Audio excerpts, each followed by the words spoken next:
We've told kids that marijuana is just as dangerous as methamphetamine, and kids have tried marijuana, and they recognize that it's not a dangerous drug. And then they go and try methamphetamine, and now we're back to kids and their understanding of these things. And so many of them put methamphetamine then in the same category. Gee, if the government's lying to me about marijuana, they must be lying to me about methamphetamine also. The way I look at it basically is that we have gotten to where we've gotten today, and I think it's because of politicians, and drugs have become the easy boogeyman to put all blame on. I'm the only politician, if you want to call me that will tell it like it is. The judge ordered me to go to treatment, and I'm not able to go to treatment, so this is what I'm getting instead. Chain gang and county jail. Are you afraid you're going to fall back into it when you get out? I'm afraid I may if I don't get into a drug rehab right away, like within the first 12 hours of my release. Are we going to ever eliminate methamphetamine use? No. But can we reduce it? Yes, and we can do that through education. But that doesn't have to include locking people up for its use. When you look at 2 million people in prisons and jails across the nation, about 60% are in there for drugs or drug-related crime. And when it comes to federal prisons, I know that number is much higher because of federal mandatory sentencing. What? See? These guys plead guilty quick so they can get to prison. I was raised believing that incarceration was expensive to the taxpayer. It was not in anyone's best interest to lock someone in a cage unless it was absolutely necessary. In the mid-1980s, a law was passed that allowed privately owned corporations to build and operate prisons. I'm a real advocate of private prisons, having privatized half the prisons in New Mexico. And the reason for doing that is the same goods, same services at a third less the price. Have we reached a point of building so many prisons that the purveyors are now looking for ways to keep them all full? Here's the way a private prison works, okay? You pay somebody to build a fancy cage. Then you fill it up as far as you can get it, which is pretty full. Full of people that, the people that built the cage get paid $40,000 or $50,000 a year to just keep in the cage. You have corporations like Wackenhut, they just changed their name, Corrections Corporation of America, that house prisoners, nonviolent drug offenders. As a matter of fact, I think 60% of the increase in prison population under Bill Clinton, which was like 1 million people, of the 60% of that new prison population are nonviolent drug offenders. Now, if you've got 5,000 people in your cage and you're being paid $30,000, $40,000 a year for them, that's a lot of money. And if you can, on top of that, use them as your private property, as chattel property, that you can then make do work or produce things that you get paid for on top of that, what a great deal. Now, where I come from, when you transform a person into a piece of property, that's called slavery. They trade their stock on Wall Street based upon the number of people that are in jail.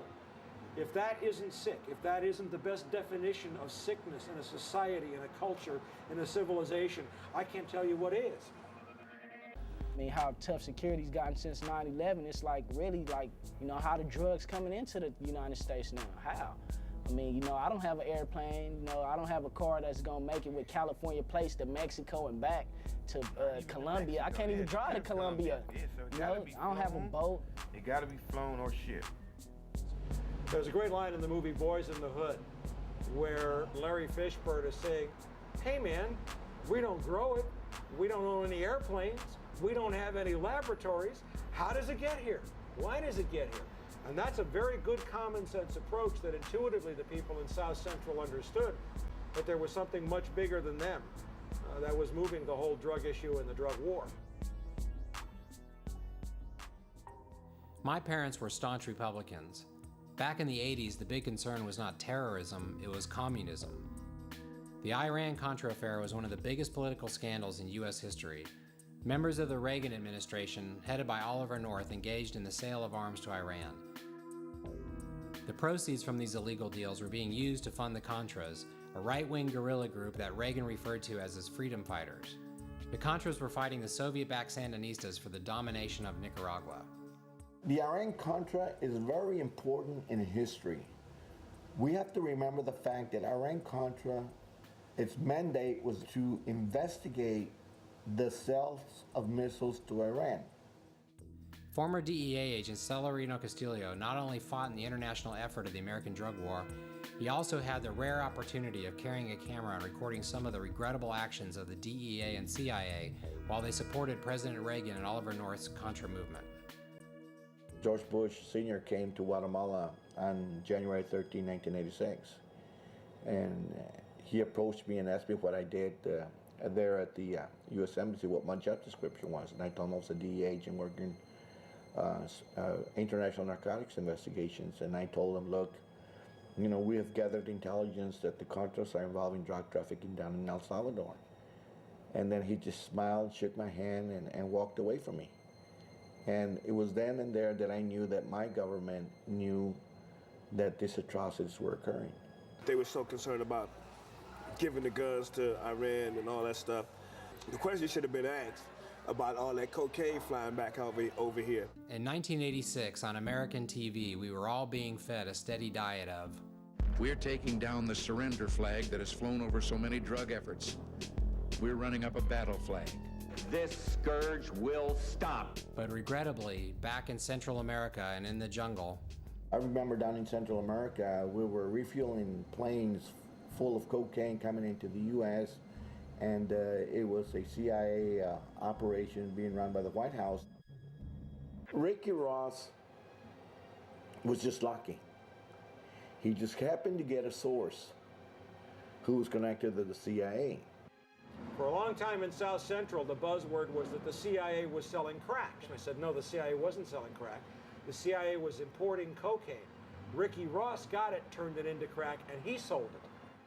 How could this be possible? And we reading through the documents, and then that's when Gary Webb started explaining it to us, and we was like, everything came together now.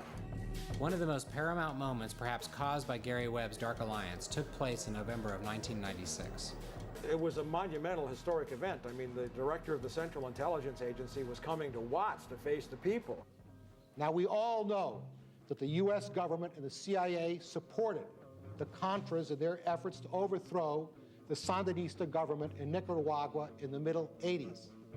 Now, it is alleged that the CIA also helped the Contras raise money for arms by introducing crack cocaine into California. Deutsch felt he had to do something to try to deal with the outrage that was foaming all over the country at the time. And of course, it just blew up in his face.